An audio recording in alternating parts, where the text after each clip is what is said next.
There we go.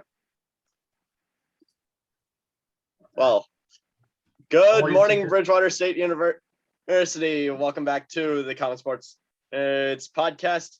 I am Jocelyn. Wow, it feels really weird not to talk about the Orleans Firebirds after everything this season. And Freeman here with. And I'm Tater. What the fuck is that NFL Top 100 list too? And today we have, we have another special guest with us because, as I guess this is the August of audio guests. We have an endangered species with us, a New York Mets fan, a New York Giant, and a New York Giants fan, and the host of one of the best sports YouTube channels out there, FivePoints Vids. Please welcome Mr. FivePoints Vids. How you doing, fellas? Doing fantastic. Thanks. So, by the way, I have my name this as a reason. Yeah, I saw you guys' name. You guys think you're funny. That's cool. Yeah. Tanner has decided to adopt the name Kadarius Toney, and I have adopted the name James Dolan's Burning Vengeance. So let's just get right into it. Let's start out with NFL news. We finally have the preseason underway. Oh, motherfucking Julia. Yeah, the preseason is always just, we're just waiting for the regular season games. There's activity now. We're waiting for news. I think all of us as fans of our teams just want our teams to be healthy. You don't want to hear any bad news coming out of preseason. And if there's a game, obviously as fans, we want them to win the game. But at the same time, we should realize that it means nothing. The Ravens haven't lost a preseason game in 4 or 5 years, and they haven't won a Super Bowl in that time. So it really just does not mean nothing to me as long as the team is congealing the way that they're supposed to and nobody gets hurt. That's really all you want. Yeah, well, I mean, the Ravens also in that time frame have yet to get themselves a quarterback that can throw consistently for more than a year.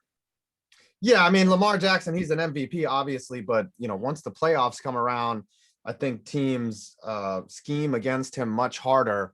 They try to take away his strengths, and which is escapability. So they just, they start fanning out the linebackers and bringing contain and it confuses him. So that's when they start playing spy.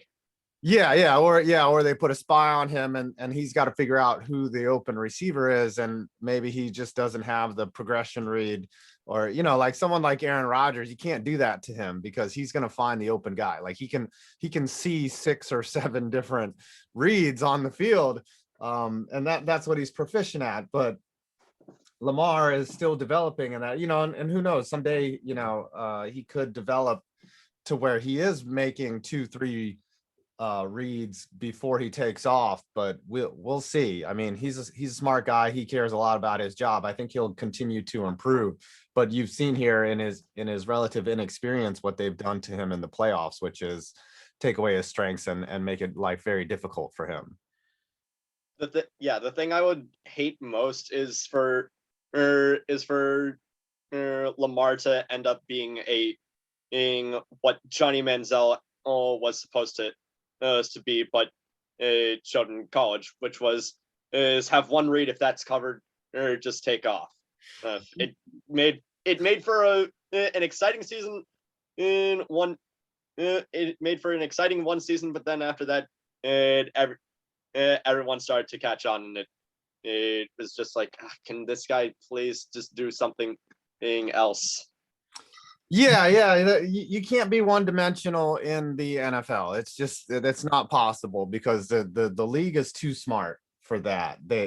You're not going to be able to get away with one thing. You look at someone like Russell Wilson, who, people think is a running quarterback. He's not a running quarterback at all. He's not a running quarterback until the fourth quarter, when he has sucked in the defense and tricked them into coming down and trying to prevent his passes. And that's when he takes off. Like, he's very smart about when he uses his feet. Lamar is going to primarily use his feet when he gets in trouble. I think Lamar Jackson, though, can switch it to that, to be like Russell Wilson. I think they should be studying tape on Wilson and see how he does things. But, there's only one Russell Wilson. So we'll see how that develops. But to me, I think there's 30 or 30 NFL teams that would take Lamar Jackson on their squad right now. The only two that would be the Seahawks and the Packers. Everyone else would take Lamar Jackson in a heartbeat. I think also the Chiefs. Oh yeah, the Chiefs would not take Lamar Jackson because they have basically the better version of him, which is Patrick Mahomes. Okay, so 3. Sorry, Yeah. no disrespect to Patrick there. Yeah. But Tanner, How do you think the Giants did this week in preseason football? I was not able to see any of the actual footage of the game. I know they lost 12-7. Daniel Jones didn't play. All the backups played. I think this weekend is the big show, right? This is the dress rehearsal. Usually it works in the preseason when they have a 4-game preseason. It's the first week is just get all the people we're thinking about cutting out there, see if they have anything. Second week is the dress. Second week is like, all right, we'll put the starters out for one series. Third week is the dress rehearsal. Fourth week is all the chaff, just all the weak stuff. I'm sorry, where they're just like, all right, you guys are all going to be cut. Go out and live your NFL dream. Now it's different with only 3 preseason games. I think this weekend will be the dress rehearsal, right? Like we're going to play all the starters for a half, or maybe 25 to 50%, and then see what we got. Work in any plays that we want to see if other teams are going to buy it on them. And then the last week will again be the cuts and the guys that they see if there's anything redeemable about them left. But yeah, I think this week is important. I think winning a game, they say, wins and losses don't matter in the preseason, but no team that hasn't won a game in the preseason has ever won a Super Bowl. So it is important to win at least one preseason game.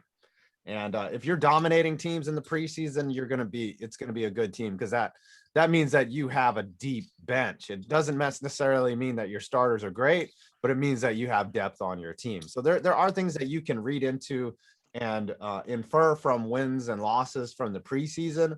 But I think just this weekend is going to be big. So I'm excited to either watch or illegally stream the game somehow.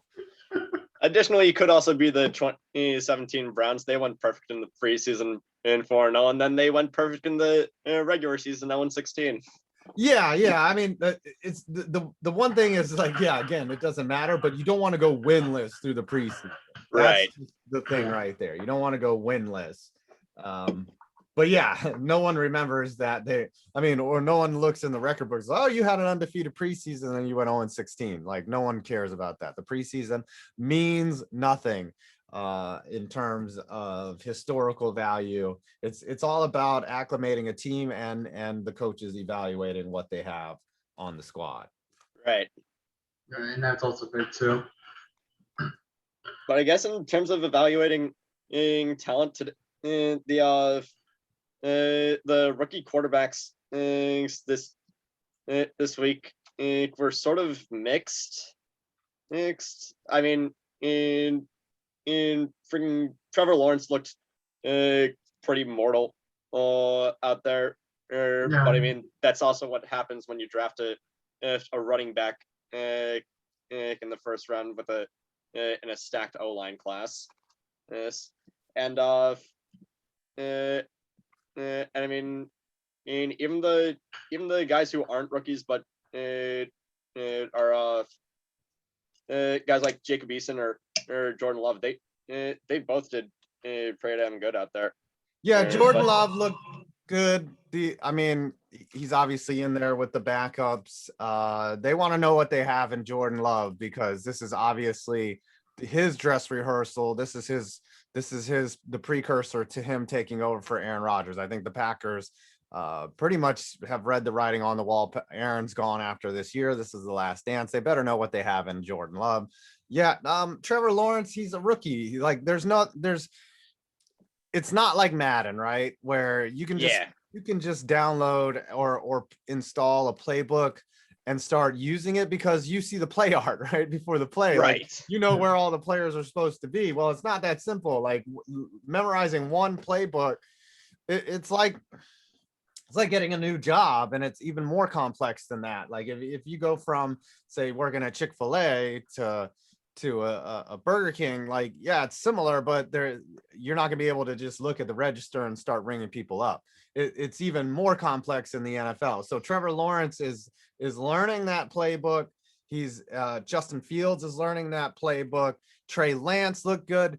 The things that you want to do, though, in terms of evaluating talent, is isolate the play, isolate what the player did separate of the actual play. Like Trey Lance is throwing the ball really well, right? His arc Right. on the ball is very good. I know that doesn't that probably, as you, for Seahawks fans, that's not encouraging for you, but Trey Lance is probably going to be really good for a while. Like, he's throwing balls. He looks like rookie Cam Newton out there. Like, Cam Newton was throwing incredible balls before. And yes, rookies are going to make misreads and things like that. But when you have a cannon like Trey Lance or Trevor Lawrence or the instincts of Justin Fields, you can see that these guys, obviously why they were drafted and why they're going to be in the NFL, but you also can see the potential of these guys could be the future of their respective franchises. So I think it's encouraging for any of those teams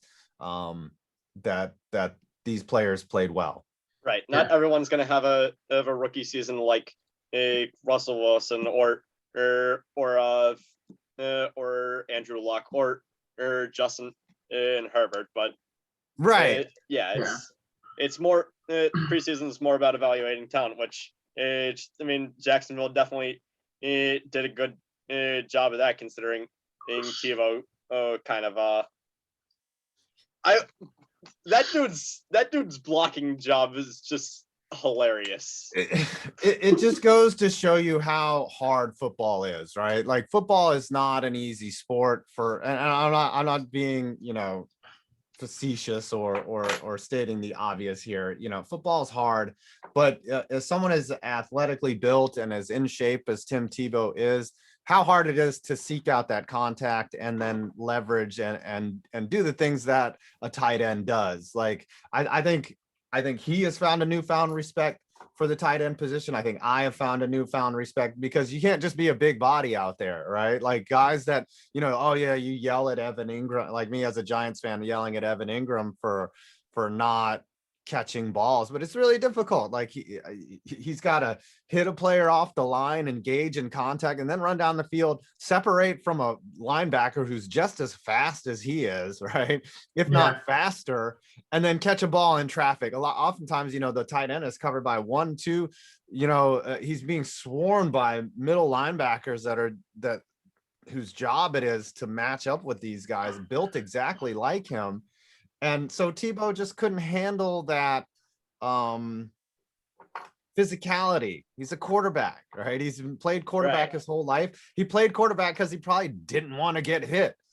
He always had the size, he always had the pedigree, but even still, like, he's 6'3", I think 225, something like that. He looked small for a tight end, which is crazy. Like, tight ends now are monsters. Yeah, they're like what, 260, 270? Yeah, like they're almost linemen. Like, you look at a George Kittle or a Kelsey, like, those are big dudes. And even though I've seen Tim Tebow up close, he looks like a big dude. Kittle and Kelsey are even bigger, right? And the linebackers are even more insane. So unfortunately for Tebow, he looked really bad, and I think we should give him a little bit of a break. Like, football's hard. Yeah, not too much of a break, but again, I can honestly see him being like an analyst for like I can honestly see him like being an analyst for like ESPN if they want to bring in more ex NFL player. Like they just brought in Alex Smith to be a studio analyst. Yeah, and the thing also with being an analyst or a television personality, that's also hard. I don't care what you say. It's really hard to have that personality be on screen. Like people are prompting you to talk, and you've got to talk without any interruption, any stuttering, any ticks. You know, like obviously they give you prompts and you're supposed to talk, but or you're reading off a teleprompter, but it's really hard to be natural on camera. And I think he's been good on College Game Day. I think that's where his home should be. I think he'll be great in that Oh yeah, scenario absolutely. because he's a legend of college football and he's so beloved in Gainesville, and he was such a draw as a heel as well. Like he destroyed a lot of teams' hopes and dreams when he was in college. And I think that's where his home will be, as you know, along with Herbie and Lee Corso, and whenever Corso retires. But yeah, it's Tim Tebow, like he was good at football, right? He was a quarterback. He made it 3 years in the NFL. But you know, finding a new career path isn't as easy. You know, some guys just naturally were built, like Tony Gonzalez. He was already a big personality before he even retired, and he was just made for television. Guys like Terry Bradshaw and things like that, they're going to pick it up naturally. But I don't think that Tim Tebow is as natural on camera as other people. But again, it's difficult. You're on TV and you can't mess up. Right. Very right on that one. Also, and we have a signing. Offensive tackle Jason Peters, formerly with the Eagles, signing with the Bears, and the contract I have not found any details on. Yeah, I mean, you're going to see moves now. You're going to see teams make moves based on need. Like some guy's going to get hurt or go down. Some guy's going to get cut because they have too many at that position. And yeah, this is the shuffling. I'm always interested for final cut down day just to see who the notables are. You see some rookies that don't even, you know, drafted rookies not even make it, and veterans that either are going to go to the, you know, going to retire or just hang out and get signed later in the year, or don't want to sign for as little money as people are offering. But it's always interesting to see, and we often forget that these are human beings and there's emotions and families attached. But some guys get cut and they just never play again, and they have to find something to do. And I've met a bunch of guys like that where they're just ex-athletes trying to find something to do. I do feel like with the Jason Peters being signed by the Bears, it might be just insurance for if Tevin Jenkins undergoing back surgery, he can't get back for week 1. And Yeah. Back surgeries are weird, right? Like they can go amazing, they can heal pretty quickly, and the person is back to new, and they never have a back problem again. That's rare. But at the same time, back surgeries can go awful and be permanently disfiguring. Tevin Jenkins, that they spent a lot of draft capital on a first, you know, for him to come in and be a solid member of their O-line unit, and he's got all the potential in the world. But you better watch out. Yeah, he's a rookie and he's already experiencing, you know, missed time and back problems. So yeah, any team now, if they can add depth, they got to do it. Depth is so important in the NFL. yep. Yeah, very much so. But my question is, why the hell did the Saints release Prince Amukamara? That was interesting. Yeah, like he's like one of the better corners in the league, and they're just like, no, fuck you, you're cut. I feel like Amukamara is more of like a mid-tier receiver, not like not like Kevin King horrible, but more like JC Jackson in Yeah, getting. that's a fair comparison. Yeah, you know, again, you're going to see players get shuffled here. Sometimes you know, you as a fan will question a move, but they have more data than we do when it comes to evaluating players or why they made a certain move. But sometimes, yeah, they do. The teams will have a head scratching move that ends up burning them, but sometimes they're forced into situations that we don't even know about, or the reasons why players get let go or shuffled about. But again, I'm always looking for what's that final roster and what's the win count at the end of the year. Yep. puzzling moves, like extensions, but probably not puzzling for the Seahawks extending Adams by 4 years and $70 million. No, not at all. They had no leverage there. They gave up so much to get him, and they knew, and Jamal Adams and his agent knew it. Like, they're just like, okay, you already gave up all that draft capital for me. You gave up a lot of assets for me, and now it's time to pay me. And I think Seattle knew that going into it. They saw Jamal Adams, they saw his talent, and they saw the value that he would add to their team. It's not like they got him in a fire sale and they were just like, we have a great deal here. They fleeced the Jets, right? Like, I mean, the Jets got a lot. I'm sorry, they didn't fleece the Jets. The Jets got a big haul for Jamal Adams because they had all the leverage at that time. So Seattle got leveraged twice, right? Like, they had to sell big on him, and now they have to buy big. And it's fine. No, he's a great player, and hopefully he lives out his contract, but they guaranteed a lot of money for him. But luckily, Seattle has they're going to have a nice piece of their unit, and they're probably a playoff team this year and maybe next year too. Right. Yeah. Especially when you have a guy like Adams. Like, he's a good cover safety, but his bread and butter. I mean, when you have a defensive back who has more sacks in a year than literally any other player on the Patriots has had since Chandler Jones got sent away. I mean, it's kind of.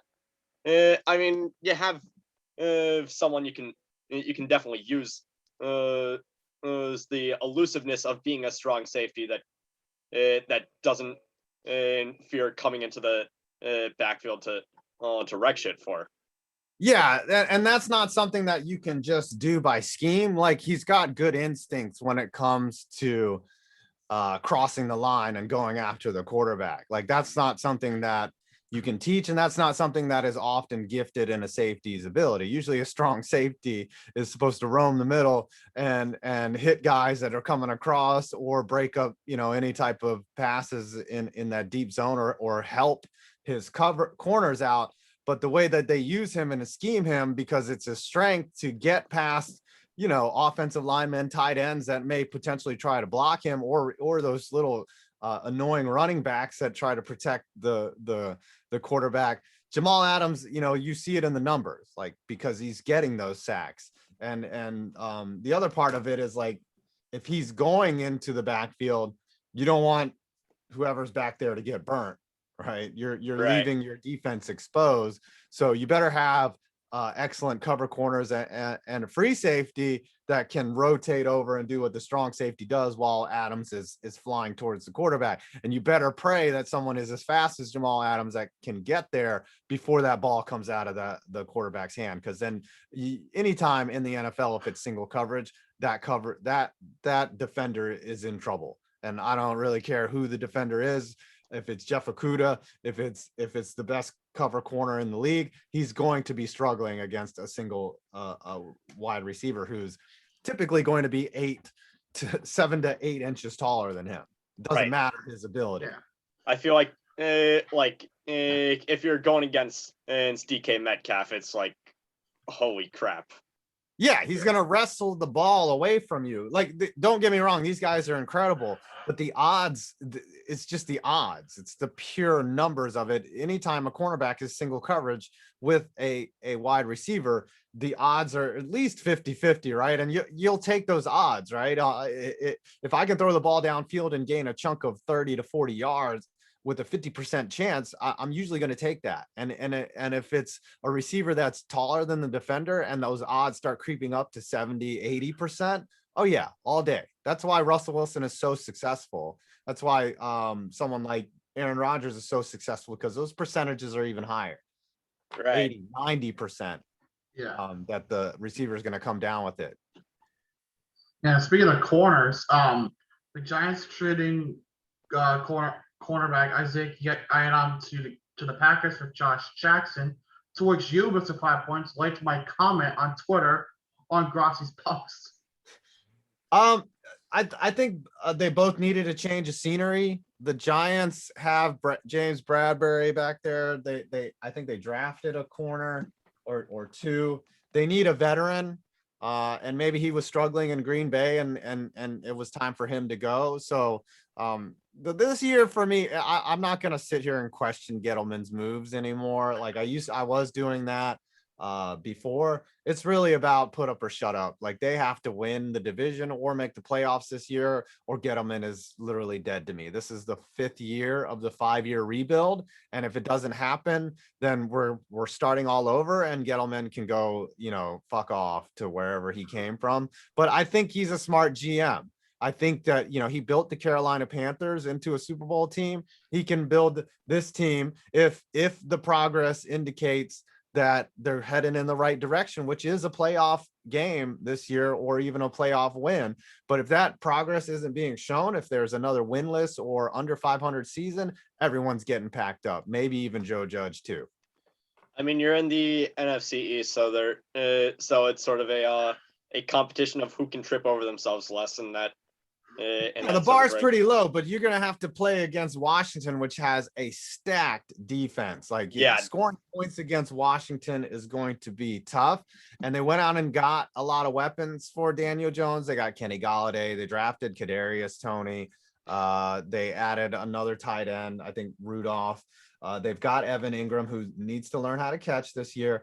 But they also have, Sterling Shepard and weapons out there, and Darius Slayton. So they need to step it up this year. And I think everyone knows that. I think they know what's at stake. Everyone, Daniel Jones included. Like if he doesn't have a good year, or if he has another year where he's just pocket dead, brain dead in the pocket, like, you don't waste the number 6 overall pick on Daniel Jones. I think it's a crossroads for the Giants. But my indication is that, the bar's not very high in the NFC East, right? Like you 10 wins, 11 wins should do it.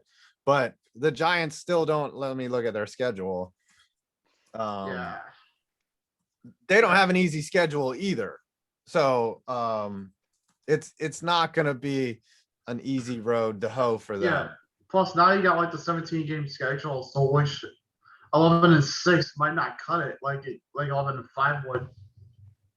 Yeah. I mean, but I still think 11 wins gets you in the playoffs. It's still in this day and age. It's the new 10 wins, right? So unless the Patriots in 2008. Yeah. Or the Dolphins last year. Yeah, but those kind of seasons where you don't make it if you're 10-6 or 11-5, those are good teams, and usually those are an anomaly. Like usually there's not that much many obstacles. Like the Giants went 10-6 and missed the playoffs the year before they won a Super Bowl. Like, so the next year they went 9-7, actually lost production and then won the Super Bowl. So it really doesn't matter. Like, it's a lost season to win 10 games, but they didn't help themselves either. That was the miracle of the Meadowlands year, where they should have been a 12-win season and they should have cruised to the division easily, but they blew it because they wanted to play single coverage on an obvious pass play. Anyways, we got the Broncos, the Washington week 2, the Falcons, the Saints. They're gonna have to play the Cowboys. Right, the Rams are gonna be tough. The Panthers are improved. They have the Chiefs and the Buccaneers. So the 2 participants in the Super Bowl last year, and the 2 Raiders, people on the mountain cover. Right, Raiders, Eagles. The Chargers are also an improved team. Got to watch out for them. The Dolphins are good. So they're going to have to get their wins against the NFC East, which, it's not going to be an easy task. I think every team in the NFC East has improved, most notably the Cowboys, by just having Dak Prescott back is going to be a huge improvement for them as well. Well, hell, he just came off the ankle thing. Now he has a fucking shoulder issue to deal with. He's coming back from that. I think they're just babying him. He's going to be out there week 1. He's a tough kid. He wants to play. He's going to be out there. Maybe they just see, the thing with the NFL is you don't just put a guy out there for a half and then just be like, all right, take the day off. Like, it's either you're ready to go for all 60 minutes or you're not out there. But I think he'll be fine. I think he needs the rest now. And you know, he's been their starting quarterback for a while, and it's Yeah. not like he needs to just, you know, he needs Trevor Lawrence or Justin Fields time. It's that Yeah. he's But going to need to be as healthy as possible. That's what's more important yeah. than him. But the Right. question is though, like after that ankle injury, that scary ankle injury, like who knows if he'll ever be the same again. You know, he's rehabbed. He's taken it seriously. I think the thing is with an ankle, a fracture is much easier to come back from. It's ligament damage. It's things that that are permanently damaged, that are very difficult to recover from. Yeah, it could be tough on him, but like someone like Robert Griffin, when he tore his ACL for the second or third time, like he just lost all of his explosiveness in his knee. I don't think we're seeing that with Dak. And plus, Dak not necessarily, you know, cutting and things like that. They're athletic parts of his game, but not necessarily all of his game. He can throw the ball. He has good instincts, and he's more than just, you know, he's not, I wouldn't call him a running quarterback. He's just a big bodied quarterback that makes smart throws typically. I mean, yeah, if I'm not mistaken, this past season he was like the first quarterback to throw for 450 yards in 3 consecutive games. Like Dak is Dak is a great quarterback when throwing. It's just that the dude can scramble when he needs to, and he's good at it. Yeah, that I think that's how you want it to be as a coach or anyone that's looking for a quarterback. Is all right, can this guy make the throws from the pocket that we need him to make, like a Patrick Mahomes, which you can obviously do. But if he gets into a little trouble, does he have the instincts to get himself out of it? Because plays are going to break down. That's what's so perplexing about Daniel Jones is he has elite speed, he has escape ability, but sometimes when plays break down, he doesn't the instincts don't tell him to take off, or he looks to complete the pass that might not be there, and then the next thing you know, he's being sacked. I think that they're going to work on with this year with him just getting rid of the ball quicker so that he's not put in that situation. I honestly think that the problem is like, okay, if you don't get those 3 or 4 yards right off on first or second down with either a run play or a quick pass, then you're put into a position where you need to wait for a play to develop. And I think everyone struggles in that situation in the NFL, unless you're an Aaron Rodgers or a Patrick Mahomes that can just sling fire from your right arm. Yeah. Right. We also have COVID striking down a few big names, most notably the Texans offensive tackles Laramie Tunsil and Titus Howard. And considering how shaky that offensive line already is, that's really not a good thing for whoever is going to be the starting quarterback for them in this coming season, because we still don't know if Deshaun is coming back. You know, he's in camp. He has, you know, there hasn't been a decision yet from the league. He's out there practicing. It could be very well likely that he's starting and playing week 1. But we'll see with that. I don't think the Texans are going to do anything Goodell's never significant. consistent with It really this. doesn't matter if Laramie Tunsil, he could just be trade bait, you know.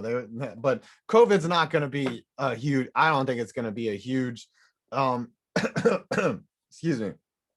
I don't think it's going to be a huge issue in the NFL. I think more players are getting vaccinated.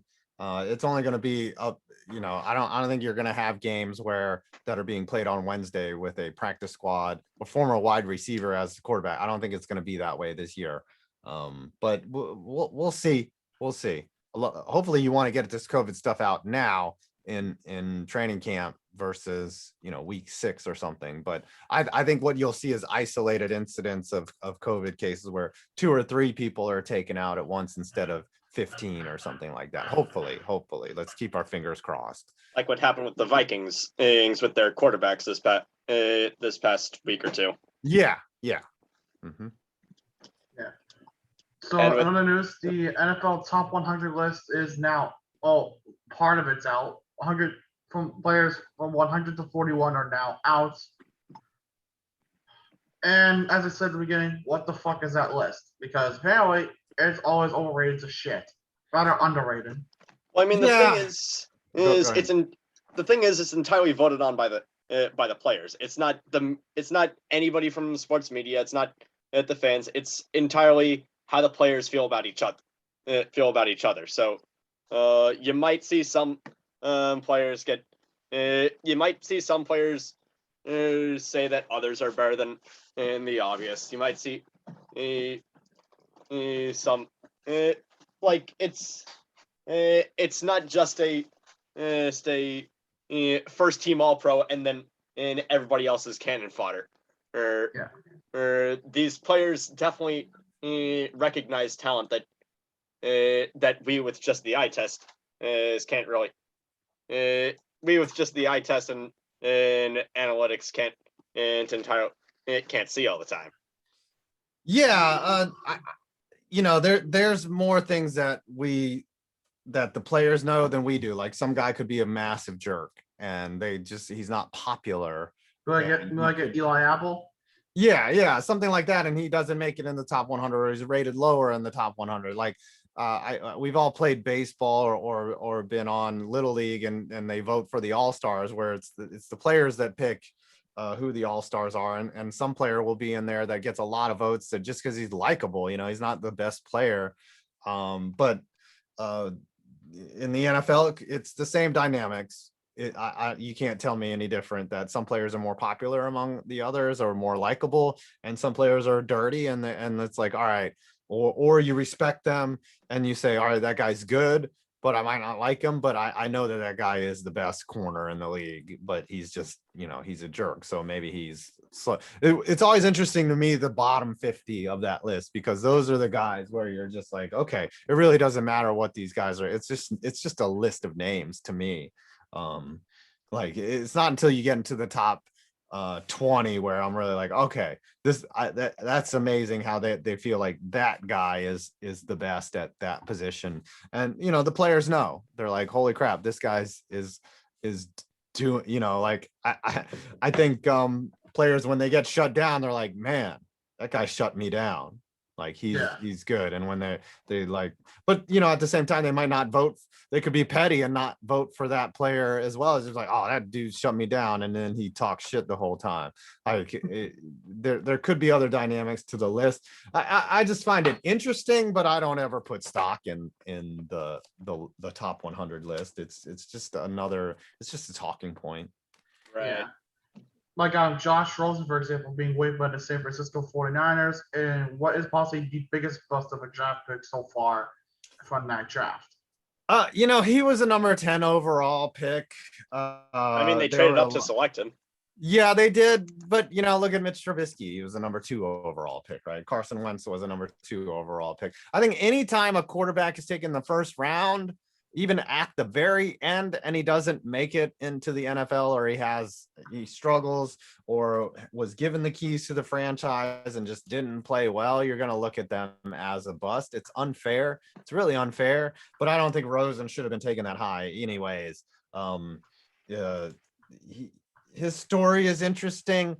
He's had enough chances to the point where it probably is him that's the problem, and not whatever chance or situation it is. And unfortunately he got cut, but he'll get picked up by someone. He's a solid backup that understands the playbook. I think he's been humbled. I think he's not going to be disruptive for any clubhouse that he goes into. I think he goes to Dallas to back up Prescott, in all honesty, because who else do they have for backup? Because Andy Dalton's gone to Chicago.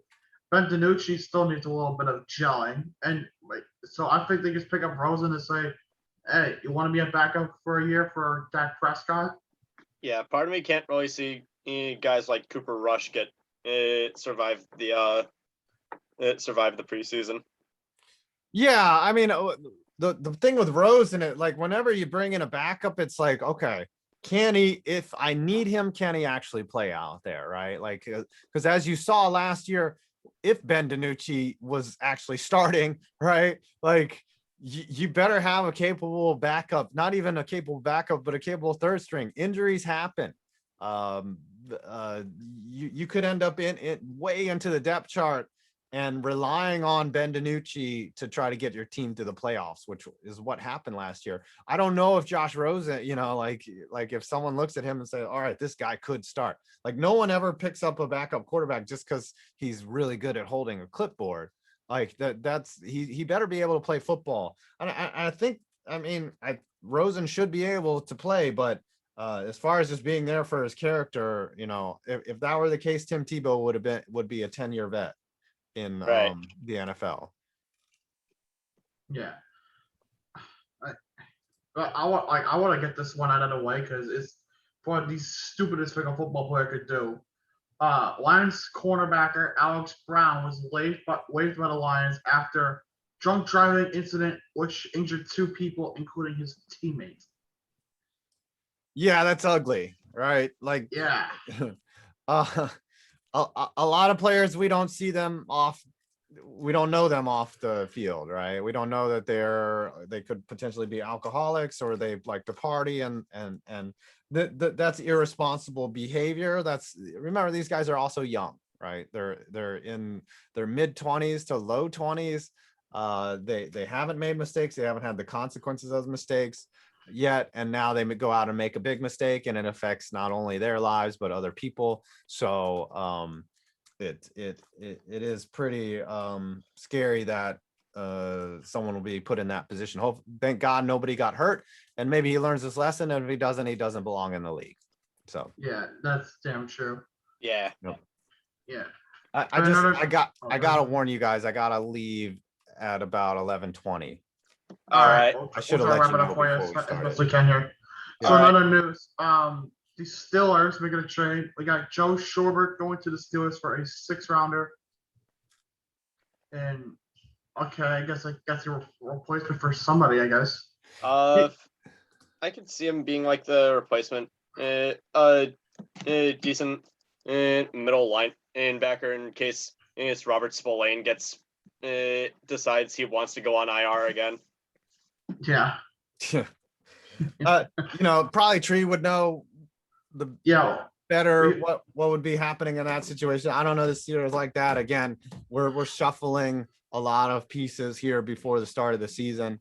Again, I don't pay attention until the 53-man roster is officially announced. I think these are all just minor moves. I think Tree really likes Joe Schobert, so I can only assume that is like going full Yinzer on that one. Yeah. I remember we had him on a couple of weeks ago, and we got some good stuff out of him. Yeah. We also have the I guess the last little bit of football news we have is the former Browns offensive lineman Dick Shafrath dying at age 84. Yeah, being an NFL player, living to be 84, he probably had a really full life, a really storied life. Life is impermanent. So Yep. my condolences to his family. Condolences. And then we'll wrap up the football segment with Mr. 5 Points predicting the Giants season. Oh boy. Because they did this like Tree last time and it worked out so well. I think the bar, I don't like doing predictions, but I think the bar is 10 wins. Like 10-7 is the minimum that they have to achieve. Anything less than that is a clean house, right? 9-8 is not going to cut it. Anything more than that is house money. So I think, I'm going to just set the bar at 10-7. I'm not going to say that they're going to be 10-7. I'm just going to say that that's the indicator of a successful season. Above that is great. Below that is trash. On it is, right. Like, okay, we're in the right direction. We might've missed the playoffs by 1 game. Maybe you give Gettleman a chance, but I think 10-7 is where I'm just going to put the minimal standard for this team. That makes sense. I think they have the capability to do it. Like, they went out and got Jones weapons. They're kind of following the Buffalo Bills tract of let's get this athletic young quarterback in with a cannon arm. Let's give him the weapons. Let's let him get comfortable in this offense. Now we're going to add the weapons that he needs, hopefully guys that are getting open and separation, and then ultimately finish it off with a decent defense. They went and drafted nothing but defense in the draft. So the real question is, can the offensive line hold up? Can Saquon stay healthy and get some productive rushing yards? And can Jones make the throws that he needs to and not give up the ball and turn it over? So Right. we'll see. That's definitely a good observation there, and I like that prediction. And something that I actually kind of want to do with the last few minutes is actually skip it over to baseball, because every week over the summer we've been sort of doing our own little player of the week that we have. We've sort of been doing just our own little player of the week type thing. So I want to know, 5 points. Do you have any sort of player over the past week or so in the MLB that you want to sort of highlight? I think what Joey Votto is doing is incredible. I think he got hot at the right time. He could potentially bring the Reds to a wild card appearance. Like what he's doing, he had that streak where he just hit a bunch of home runs really quickly, and he's still continuing to hit now. I think he's a special player. He just achieved his 2000th career hit, and I think he's well on his way to the Hall of Fame. I think it's just beyond what he's doing now. I think it's what he's going to also do in the future. He's an incredible player.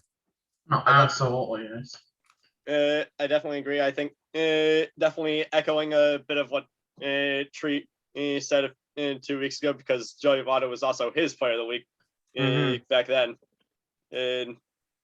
And sometimes players just have a really, really hot month. Just look at Kyle Schwarber in June. Yeah. They start seeing the ball, or they're getting the pitches that they were missing earlier, and then now they're just not missing them. And it's great to be on a hot streak. I played baseball, and when you're feeling it and when you're playing really well, it's fun. It makes baseball a lot of fun. It's not fun when you're not going well and you keep doing things that you shouldn't do, or that you tell your body not to do, and it continues to do it. That's really frustrating. But right now, Votto's dialed in, and it feels good when your body responds that way, and you can continue to hit the baseball really far, which he has been doing. Yeah, it definitely does not feel good to have a season like Lindor is having this year. Yeah, you don't want to be hurt all the time and also struggle at the plate. But it's pretty clear that the Mets need Lindor. They were winning with him, and now they're losing terribly without him. And then Baez comes over and gets immediately hurt. So it's been a frustrating season to be a Mets fan. But yeah, it is what it is. Yeah. So I know you have to go right now. So Mr. 5 Points, thank you for coming on in. If there's anything you want to plug before you go, the floor is yours. Just please check out my channel, 5 Points Vids on YouTube. We do a lot of it's called Sports Facts and Bad Jokes. We do a lot of stadium reviews and little mini documentaries, anything on sports, anything I find interesting on sports. We cover all sports as well, not just football, but going to be leading into football heavily here now that the regular season is underway. But thanks for having me on, and I appreciate it. And you guys have a wonderful Wednesday and rest of your week. All right. Thank you very much. All right. Thanks, guys. See Have a good rest of your day. All right. So I mean, we'll continue with baseball, I guess. Jesus Christ, that was fucking cool. Now, it's great to have guests on, but I guess we could continue. Who knows what'll be on next week? Who knows? Stay tuned. And who knows? Maybe Brandon Perna, That's Good Sports will respond to you, and maybe we can finally make an announcement. Shadow the Hedgehog. And I am sorry about that. Excuse me for one moment. You cater the audience I can do that for you. I can hold them off right now. So in other baseball news, we got Chris Davis retiring from baseball after 13 seasons in the league, and the Orioles will defer the remainder of his payments on his salary up until the age of 51 in 2037, in what can be described as the next Bobby motherfucker Padilla. I'm honestly not surprised about that, but yeah, but best of luck in retirement to you, Mr. Chris Davis, and hope your retirement is as smooth as can be. But in other news, Mr. Jake Arrieta was released by the Cubs, which actually is a bit of a shocker. And now the Padres did pick him up a little while later. My question is, why the fuck did you release Jake Arrieta? I don't know. So did you go over your player of the week, Tanner? Oh, no, I didn't. I just went over Chris Davis, and then I did the Jake Arrieta bit. All right, then go over So my your. no-hitter is the guy who made his first career start, and in his first career start, got his first no-hitter. And that would be the man from the Arizona Diamondbacks, who's going to be the bright spot for their team moving forward, Tyler Gilbert. Because God knows that freaking Ketel Marte isn't. Ketel Marte is too good to be. I mean, he's still hitting, but he's not hitting them out of the park. But anyway, Yeah. but it's fantastic that Tyler Gilbert got a no hitter in his first career start, no less. That is one hell of an accomplishment. But my player of the week is on the contrary to Tanner's, an old face, Mr. Chris Sale, the pitcher for the Boston Red Sox, in his first start all season since having Tommy John surgery. He goes in and gets the win and 8 strikeouts in his first start all season. I think that is to come cold off the couch, like that, and just do that well, is fantastic. What is it? The Sox end up winning that game 16-2. Which just I mean, winning 16-2 is fantastic, but I mean, it's no 17-0 in Cleveland. Yes, over the past week and a half, we've just been having a bunch of lopsided games, and I don't know what it is. Is like the Brewers won a game 17-4, but most notably the Athletics destroyed the Cleveland Guardians 17-0. To which Tanner and I both have to ask, exactly what the hell are they guarding?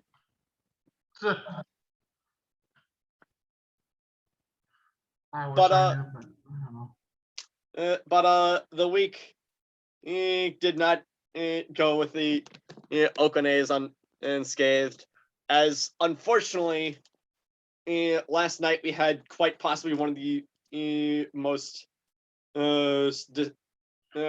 horrifying occurrences on the diamond in a while. We had the Oakland A's starting pitcher Chris Bassett getting drilled in the head with a line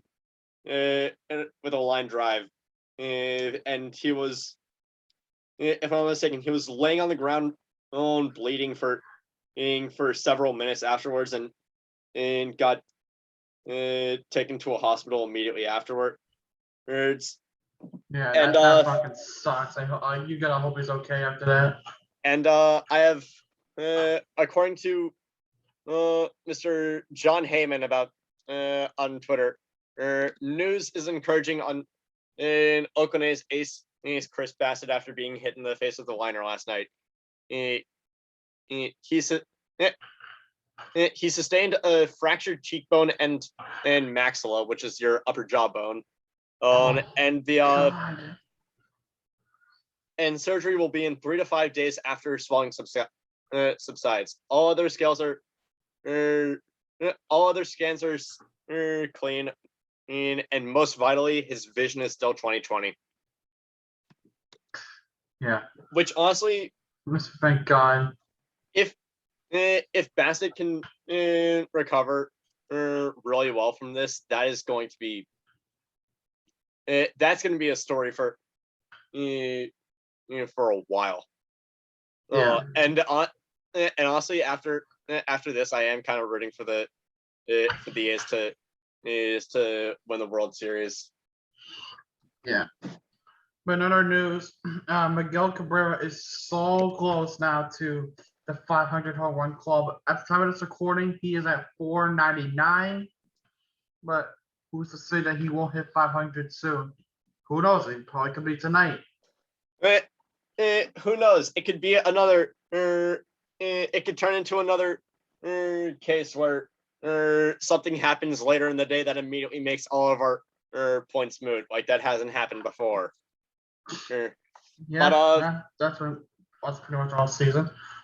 But let's talk about now the Field of Dreams. if you build it, they will come. Unfortunately, what didn't come is the Yankees' offense or defense. That was a close game, though. That was a close game, but the Yankees absolutely blew it. Also, that was a fucking awesome way to end the game with the walk-off home run. The frustrating thing about it mostly was that we had to listen to Joe Buck talking to Kevin Costner the entire time.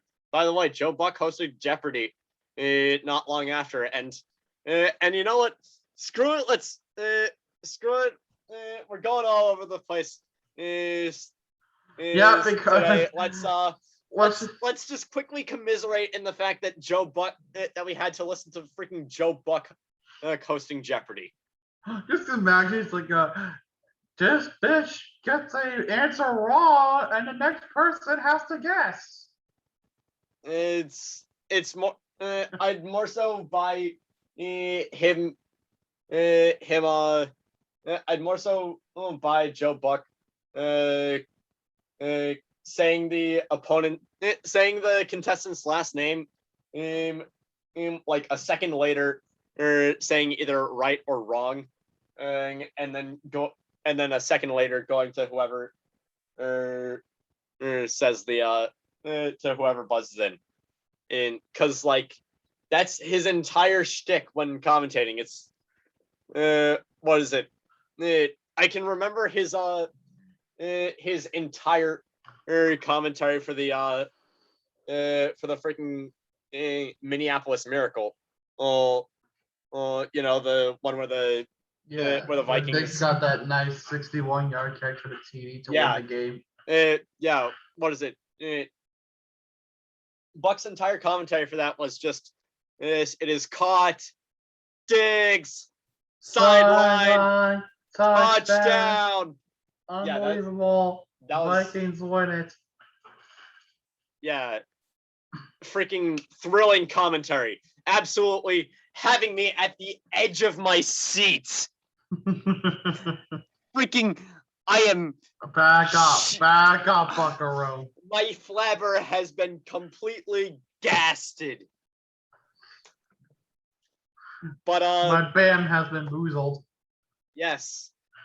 But, so we'll just go back.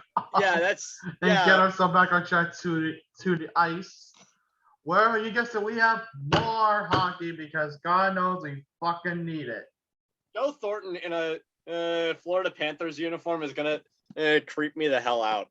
Yep, details on that. 1 year, $750,000. It's gonna feel so weird. It felt weird with him being in a freaking Toronto uniform last year. Like, didn't you feel it? Like, yeah, first, yeah, but he did look good. One of these things is not like the others. One of these things just doesn't belong. But you know what else doesn't belong? Evander Kane. And now his soon-to-be ex-wife Anna revealed on Instagram that his debt is now at $50 million and not 27 as originally reported. Don't get into gambling, kids. Please. Otherwise, you'll end up like this fucker. Please. And also don't get into alcoholism. Like hey, you know what? This Boatswain IPA from Trader Joe's is pretty damn good. I like a good 6.7. But yeah, gambling is one hell of an addiction. And he had chance after chance after chance to right the ship, but he just Tanner, no, Tanner, I won't stop it, and I won't get some help. But yeah, gambling is one hell of an addiction, and he had chance after chance after chance to right the ship, and I feel like this just the way it just felt like he showed nothing but contempt for his family. Such a prick. So I don't really feel any sort of sympathy for him. But what is it? Joe Thornton is not the only player. Is not the only forward being signed by Florida. We have Sam Reinhart immediately, less than a month after signing After being traded. Signing a 3-year, $19.5 million contract. It's a to little Florida. steep, but I mean, looking at his style, I mean, it could be good depending on how he does. This honestly, I feel like is a really high risk is a pretty high risk contract for them. And hold on, yeah, just do your thing while I go on. So former Stanley Cup champion Victor Stalberg announcing his retirement at the age of 35. He did win the cup. I don't know how many times, but he did win them with Chicago. well, what was the thing of like Reinhardt's massive contract really relies on him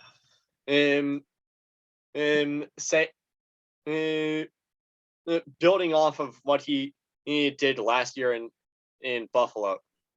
Like he was able to do that much last year without Jack Eichel for most of it. Now, what's he gonna do with guys? Now, can he recreate it with guys like Barkov, with Bennett, with Huberdeau. Yeah, like with like it Duclair, all depends on how he fits in with Thornton. that system.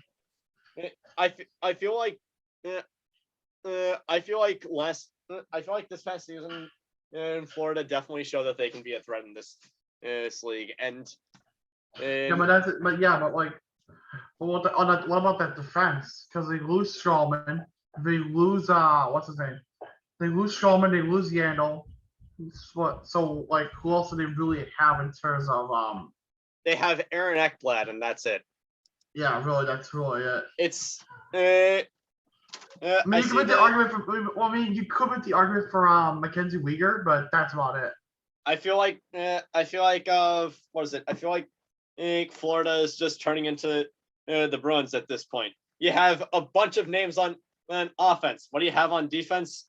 I mean, with the Bruins, all you have is really McAvoy. Well, McAvoy, Carlos got you coming up. What the hell are you saying about Carlo? Carlo is. Well, yeah, he could be good, but he needs the right tools. But Carlo is way too inconsistent. With new defensive coach Adam McQuaid, that could be the game changer. Who knows? Yeah, who knows? You see how smooth that segue was? You see how smooth? Yes, I see how smooth that segue was. But with Adam McQuaid, I really don't trust. Now I don't trust this Bruins defense to be healthy for more than 30 games a season. But Wow, that's a Uh, job, even though he was one of your top line defensive like Chara for a long he time. was a top line defenseman. Guess what? He ended up getting injured to hell and back to back to hell. Oh, so I feel like McQuaid. I feel like I don't know. McQuaid was a decent, was a good defenseman when he had. When we Yeah, had like him, but in his prime, but- he was really good. But like, you know, the older you get, the more injury prone you are. unfortunately, your prime can only last so long, and sometimes your prime is marred by injury. Take a look Yeah. at Andrew Luck. But And as well as the Bruins hiring former Bruin player and Stanley Cup champion Chris Kelly to be their new assistant coach. you know, you told me that he is on the 2011 Bruins championship Number run, 23. and You still don't know who number 23? who? I don't know what I line rem- he played on. I Hey, think it's like a middle six guy. I remember Campbell. I remember Sagan. I remember McQuaid. I remember. What about Tomas Kaberle? What about Michael Ryder? I think I remember Ryder. But What about Timmy Thomas?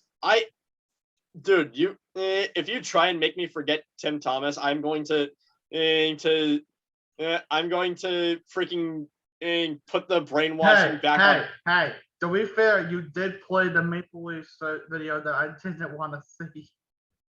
Hey, To be fair, to be fair, you told me only after Tree started talking about freaking Ballard that you would watch the video already. I was trying And to avoid never seen it And again. hey, at least you guys don't have any Stanley Cup embarrassment to really talk about over the past 20 years. So Yeah, that's true. But I want to talk about. I this love how you're contract, just though. resigned to. Oh, yeah, I want to talk about this contract real quick. Goaltender Yusei Saros getting a new contract with the Predators, 4 years at $20 million. They're hoping he becomes the next Pekka Rinne. Unfortunately, there can Oh, only he be fucking one. He can only be one. There can only be one that is too good right now. Yes, and plus Yusei Saros hasn't scored a goal, so. I mean, Yusa Saros is okay, but I still wouldn't be giving him $5 million a year for Yeah, for 4 years. he's been all right, but it's not like, you know, anything like spectacular. Right. I mean, like with this Kevin Fiala contract too, we saw with his thing is that 1 year deal worth 5.1. Huh. That's You to know- avoid arbitration. Okay. It feels kind of funny how Kevin Fiala is making more money this year than Melvin Ingram is making this year with the Pittsburgh Steelers. Yeah. In a league that is like a less than 9-figure cap cap ceiling. Like, Yeah. wow. But Yeah. Well, in other contracts, Andrew Kopp who signed with the Jets 1 year at 3.64. hey, don't let signing with the injured Jets. Hey, don't let Carter hear you say that. Oh no, he already covered it. Oh, well, good for him. I like Check Carter. out I hope. at Prairie Pet Podcast. I was there last week. The video's up now. I left a comment on that video and said, everywhere I go, I see his face, and and then in bold, Patrice Bergeron in overtime. And honestly, after Carter's comment about the about walking through downtown Boston with the Leafs shirt jersey and seeing a bunch of jerseys that say Game 7 and on the back of them, I am very tempted to have a jersey that says Game 7 on the nameplate and then the number being 13 Yes. or 19 because 19 Or in 18. I feel like 19 hurt you guys a little bit more because Nah, we don't have a pain factor for that. Like it's all the goddamn same. dude, 2018, you guys probably shouldn't have been there. But we made it. I mean, that's all we can say. We made it, You made it, but I but mean, not by much. yeah. Oh, yeah. But in 2019, you guys had the golden line of Matthews, Martin, Tavares. You guys got Jake Muzzin and across from Morgan Riley. You guys And Jack Campbell, which we didn't know he would have a great year in the fucking COVID era. right, and even then, freaking Freddie is pretty good for you guys back then. Shit the bed. Shut the fuck up. Freddie was good for you guys. He was good. He was good when it wasn't the playoffs. Yeah, but that's not the point. The point was Freddie was good for you guys, and you guys treat him like shit because it'd be like if Baltimore said it'd be like if the Ravens said good fucking riddance to Lamar Jackson because oh my god, he's a generational talent, and then gets to the playoffs and nothing happens. Do you know how pissed? Okay, do you have any idea how freaking livid Ravens fans would be if they got rid of they would call Lamar for Jackson? The owner's head. They would call for the owner's head. Exactly, but here's the thing, though. Like, I don't dislike Freddie. I don't dislike him at all. He's a great goaltender, but I don't know if that was the guy that I would have wanted moving forward. Not because of his ability, no, God no, but just because of the consistency that he kind of brought with him. But more so, if you looked at him, in the playoff series, like in 2017, 2018, 2019, and even into the bubble, it wasn't that.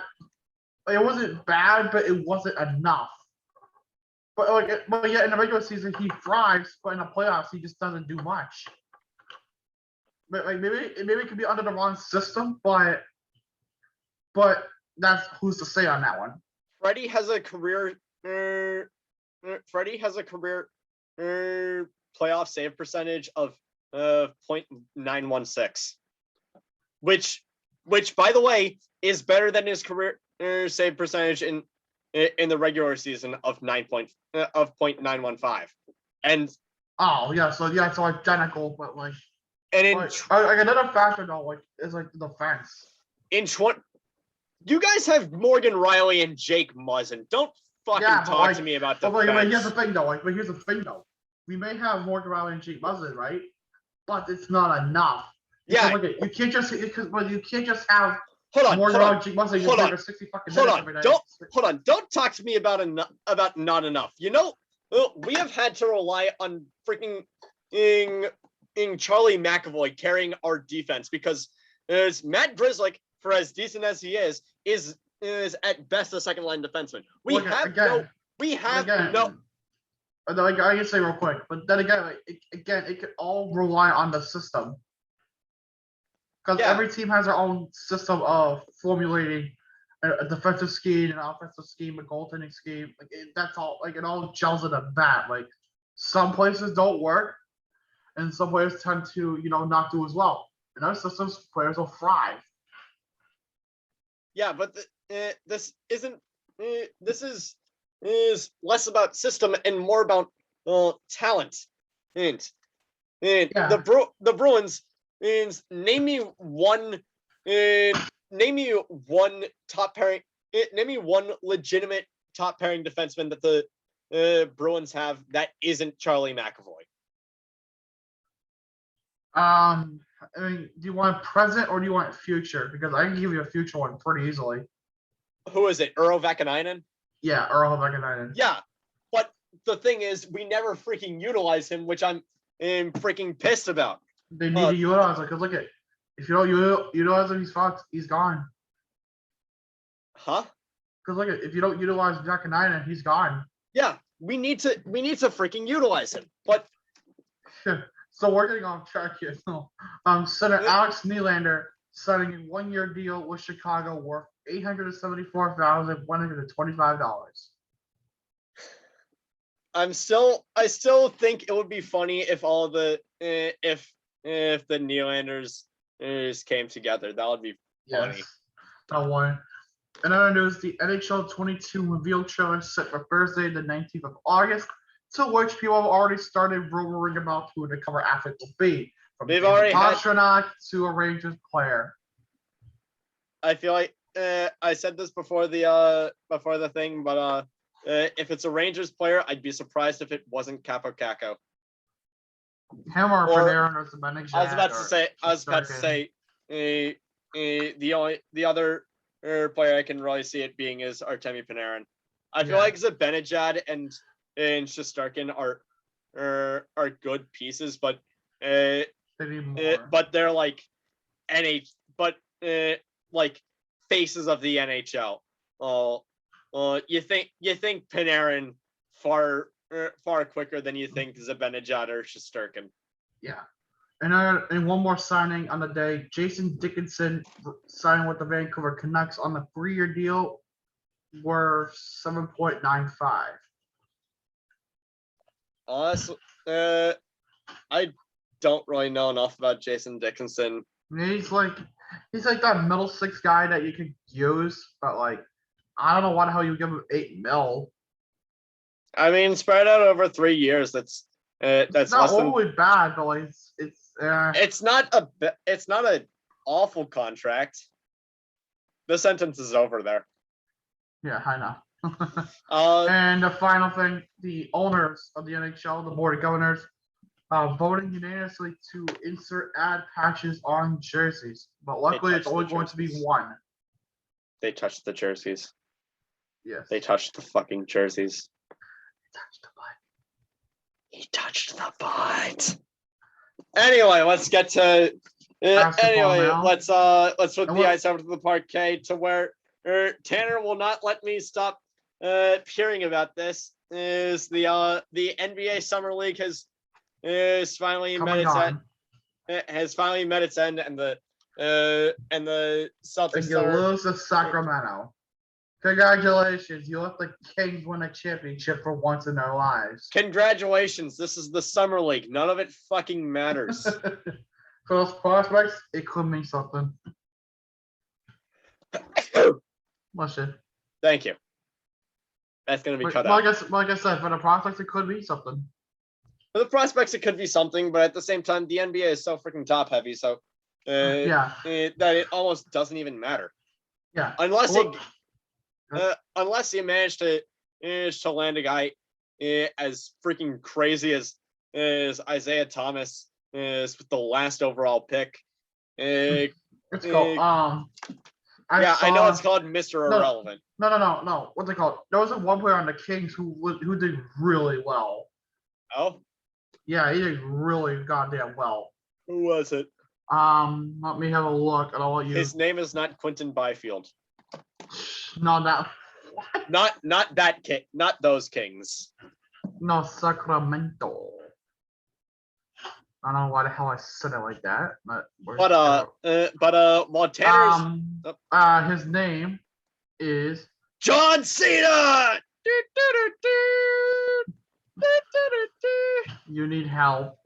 Yeah, I know, but What's his freaking name? Oh, Davion Mitchell. I gotcha. Any relation to Donovan Mitchell? Not that I know of. Gotcha. But In other news, former NBA player J.R. Smith is going back to college, committing to NCAA and planning to join the golf team, permitting NCAA eligibility. dude also needs to figure out that dude also needs to figure out how to know whether his team is up or not. Because as you guys know, in that famous meme of LeBron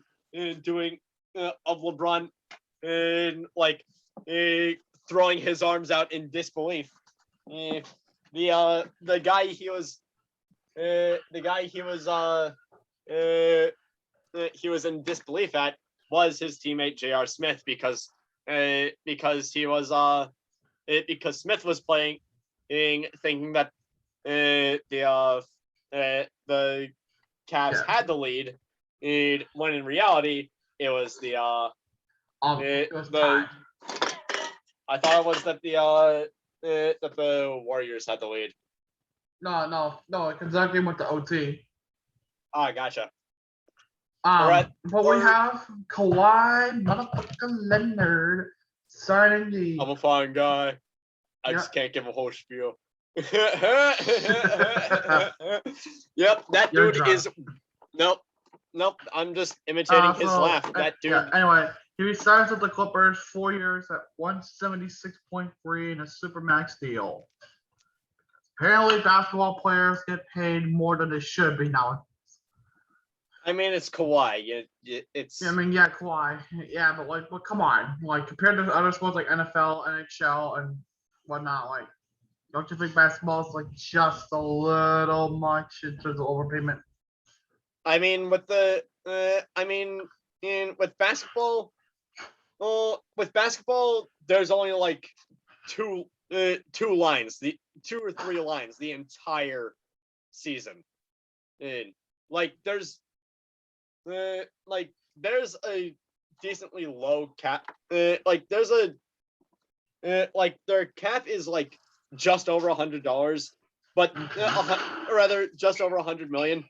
But there is no. But they have like no. But they have like 15, like 20 players at most on their team, on their active roster throughout the season. So the money can be spread around a lot more. This isn't like the what is it? There isn't like the NHL where the cap is embarrassingly low, and but you need to spread it out over at the very least 20 players. There's believe me, the way it feels right now, the way it is right now, it feels like basketball has as much of a cap pit as the freaking MLB. Yeah. Which famously has no cap limit. But I mean, this Kawhi contract is pretty good. I mean, it's not the stupidest fucking contract extension that's been given out to a player that doesn't freaking deserve it over the past week. 4 years, 77.1 to remain with the Salts. By the way, it's Celtic, not Celtic. Yeah. Why do you think we fucking call them the Seas, not the Celts? Fucking get it right, you stupid Toronto fans. But Hey, look, I let you on enough. I hate this contract. There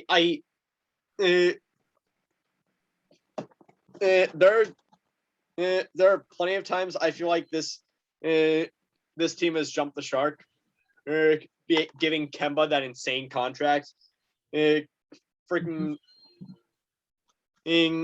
letting Kawhi just be giving Kawhi like no freaking discipline in like letting freaking Inez Cantor walk, trading Inez Cantor for a 2nd round pick and just and replacing him with Tristan fucking Thompson. Yep. But this is just this is willfully shoving your head in the sand and ignoring all the problems. This is to give a guy like Marcus Smart that knows how to do one thing and one thing only, and that is that one thing is throw up bricks from the 3-point line with 15 seconds left on the shot clock, and not play any sort of defense, and to give that man a 4-year, $77 million contract when the dude should have been freaking trade bait. Yeah. Ownership needs to fucking stop.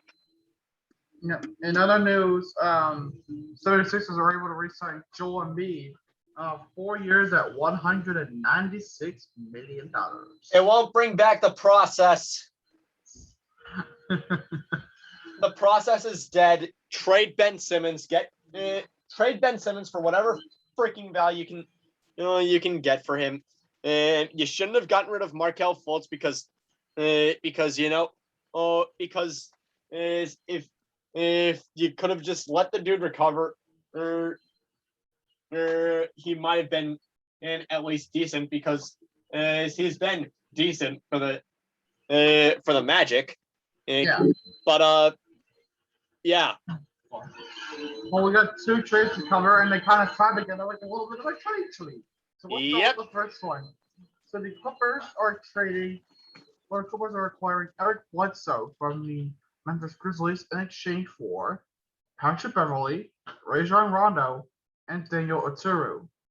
And then Beverly got flipped the very next fucking day to the Minnesota Timberwolves for Jared Culver and Juancho Hernan-Gomez. I honestly feel like the Celtics should have tried to make a trade for Bledsoe or Beverly. Yeah. You get rid of Kawhi, you need someone to play point guard. You need someone to fill in that spot. And as much as I like who is it? As much as I like Dennis Schroeder, I feel like we could have tried to make a move for Bledsoe or Beverly because both of them are elite talents in this league. Oh, absolutely. And if I were to wrap up the basketball segment, the Christmas Day games have been announced. And I actually have the list up. Just give me one memento so I can. What fun it is to play a game on Christmas Day. Hey. Right here. I like how the one saying Day, that is the one Jew on here. Jesus Christ. So at 12 o'clock on Christmas Day, noontime, we got the Hawks taking on the Knicks at MSG. At 2:30 at Pfizer V. I don't know. Pfizer. I don't know how to say it. We got the Celtics taking on the Bucks, the NBA champion Bucks. I see. This is the year of the Buck. Yes, the year of the year. Pfizer V Forum. Pfizer V4. Okay.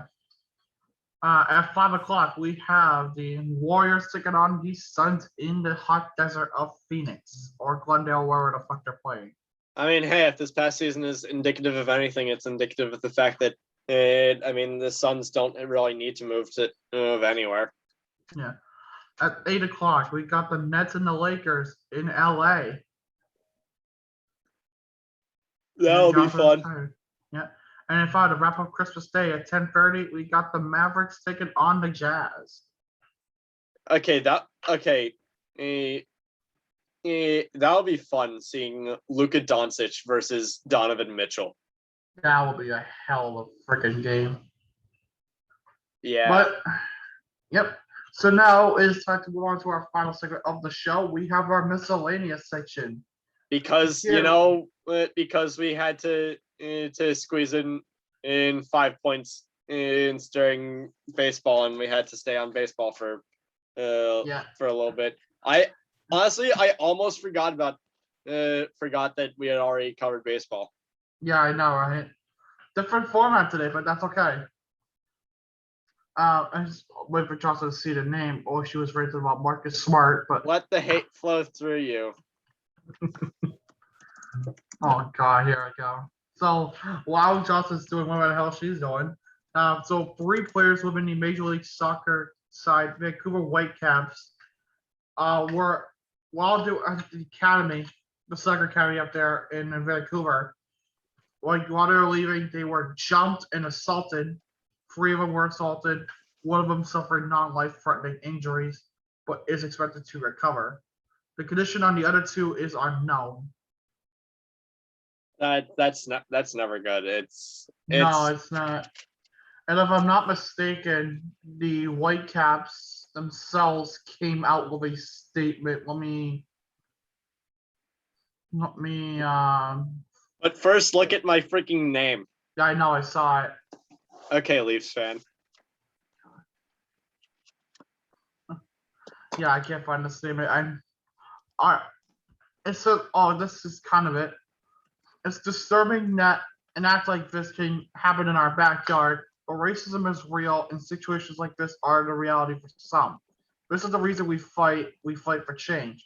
I thank God the boy is in stable condition and hope those individuals are held accountable. Why is racism like omnipresent in Oh yeah, soccer? I found this. I don't know. I did find a statement. I did find it. This is the official statement from the Vancouver Whitecaps. It says here, and I quote, on the evening of Saturday, the 14th of August, 3 players of our academy were assaulted at an outdoor gathering in what is believed to be a racially motivated attack. One player is in hospital with non-life-threatening injuries and expected to make a full recovery following surgery. One suspect was arrested at the time, and the Burnaby RCMP are leading the investigation. The club will have no further comment on the incident. Enough is enough. We are heartbroken and sickened by the allegations and condemn all forms of discrimination, racism, and hate. Such disgusting behavior has absolutely no place in our community. We would do everything to support our players affected and urge the toughest punishment possible for those responsible. Yeah. Honestly, I ask again, why the hell is racism so omnipresent in soccer? I wish I could tell you. I really wish I could tell you that one, but I can't. It's fucking sickening, and I really freaking hate it. Yeah, I know. I don't like it just as much as you do. But It's sickening, but moving on to our final news piece of the day, and a wholesome piece to wrap up the pod on a good note. Polish javelin thrower and silver medalist Maria Andrzejczyk. She is auctioning off her silver medal to pay for her infant's heart surgery. No, a random infant. I don't think it was her infant. It was a random infant in Poland, and she raised $125,000 by an auction. And the funny thing is, the person or organization that won it actually gave the medal back. r/wholesome memes. Very That's wholesome, mate. That's something good for the community, and they'll do something good for you. Everybody like that. Everybody like that. Smash that like. Everybody smashed that like button and absolutely destroyed that subscribe button with their faces. Damn it! Now I'm gonna have to put this on YouTube. Thanks a lot. But that'll wrap up the podcast for today. We thank you all for tuning in. We were glad to have you join us for the 5-Points Vids segment, and we will see you guys next week with some more things. Take care. And unlike the Leafs in the playoffs, we will you can bet your sweet ass we'll be here next week. Take care.